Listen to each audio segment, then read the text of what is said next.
Now, on my walk back to the car, I like to talk about myself a little bit more, and that way you get to know me a little better. So, I was inspired by my great-grandfather who served in World War II. He was a little late to Normandy on June 8th because his boat hit a landmine. Not a landmine, I'm sorry. Just a mine in the channel. And through his stories, I became fascinated with history, especially like military and war history. So I went to a rabbit hole when I was a young kid, old enough to understand what war meant, what had to transpire, and the sacrifice war brings, regardless of side. So, after I graduated high school, I pursued my history degree like I wanted to be, but I wanted to be a teacher. Sadly, that didn't quite pan out, and over countless years, I was still pursuing my history degree, but at the same time, I had to do work. So, found myself a full-time job, worked while I got my degree. Teacher stuff didn't work out so well, but I still pursued something I love. At one point, I found myself for a few years wrapped up in the auto industry, mainly writing articles and writing car reviews that you can find. But my main passion was still history. Like, I always found myself back into the history world, regardless if I wrote about the latest Toyota Supra or something like that. And there were times where I had a press car, and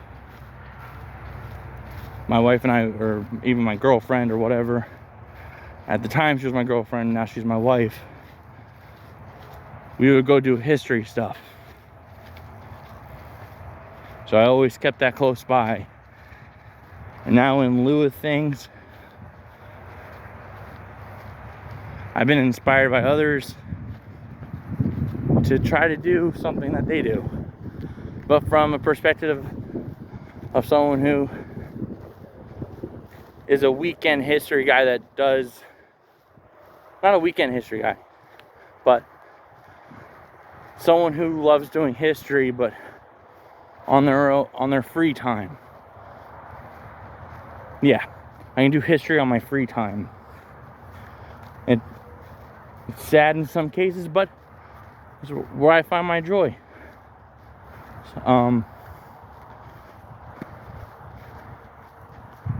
Maybe one day I could do it, maybe not. But in the meantime, I sat there and I thought to myself, hey, why don't I bring some of the stuff I learned to everybody else? Not everybody gets to cover everything. Not everybody gets to cover a certain subject, a certain aspect of history and war stuff. And so there's some wars that are forgotten, mainly the War of 1812.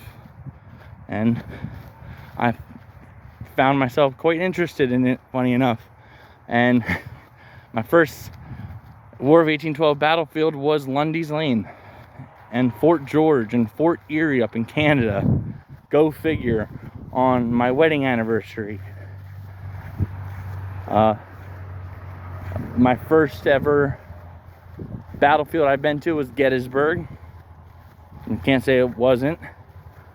But in between there, I've been to so many battlefields that I've grown to love, and I've learned because of the books I read afterwards. I know about them. I don't fully know about them when I go to them most of the time. Like, for instance, whenever I get to go to Plattsburgh,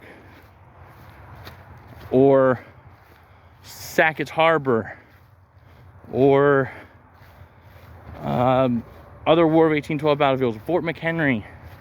I know about them enough to be able to somewhat talk about them. I'll have to refresh my memory, but I don't know stuff. I know about Newmarket, but it was just the tip of the iceberg. But battlefields always pique my interest. And coming from New Jersey, we have plenty of those with the American Revolution. So I plan on bringing some of those to you when I can. And in the meantime, I'll bring you some books to read. That way we both learn stuff together, and you learn stuff that I learn. So from there, thank you for following, liking, doing it is whatever it does for me to be able to share this kind of stuff with you. And I hope to see you again next time.